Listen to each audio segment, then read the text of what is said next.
এটা বস্তু খালি বেয়া লাগিলে যে যিজন জুবিন গাৰ্গে মোৰ দাদা বুলি মই কোৱা নাই, যিজন জুবিন গাৰ্গে গোটেই অসমখনক বিশ্ব মানদণ্ডত মানে লৈ গুচি গ'ল, সমগ্ৰ বিশ্বক চিনাকি দি থৈ গ'ল, গোটেই জীৱনটো তেওঁ অকল কামেই কৰিলে।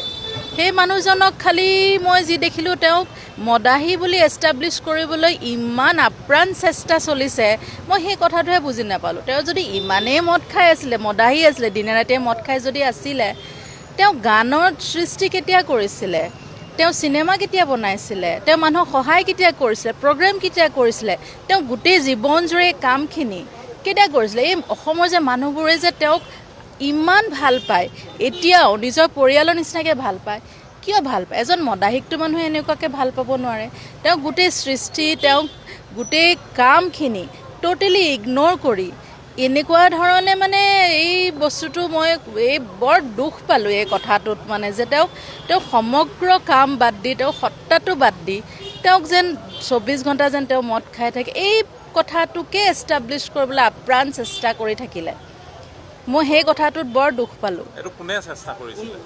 এইটো ডিফেন্সৰ উকিলেই কৰিছে, ডিফেন্সৰ উকিলেই কৰিছে, অসমৰ উকিল। আৰু মই এইটোও আচৰিত যে তেওঁলোকে মানে কেনেকৈ এইখিনি কৰিছে। তেওঁলোকে সেইবোৰ বাদেই আৰু বহুত কথাত বহুত সময়ত ইম'শ্যনেলো হৈছোঁ, বহুত ইম'শ্যনেল কথাও হৈছে, ইম'শ্যনেল ব্ৰেকডাউনো হৈছে মোৰ তাৰ মাজতে। ধৰক যিকোনো ধৰণৰ কুৱেশ্যন বা ছিটুৱেশ্যন এইবিলাক বস্তু সুধি আছে, চকুৰ আগত মই ভিজুৱেলছ দেখি আছোঁ, আমাৰ যোনখিনি একিউজড হত্যাকাৰীসকলক আমি দেখি আছোঁ।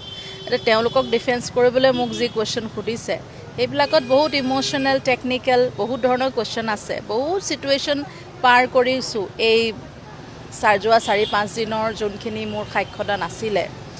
আৰু তথাপি মই ষ্ট্ৰংলি মই যোনখিনি শুদ্ধ সত্য মই সেইখিনি কৈ আহিছোঁ। সেইটো কাৰণে মই মানে আশ্বস্ত যে মই সেইখিনি কৰিব পাৰিলোঁ। কাৰণ ইম'শ্যনটো জয় কৰি পেলাই আপুনি শুদ্ধ কথাটো কোৱাটো, তাতে এনেকুৱা ছিটুৱেশ্যনত যিহেতু মোৰ দাদাৰ কাৰণে মই কৰি আছোঁ, তো এইটো বহুত কষ্টকৰ কথা।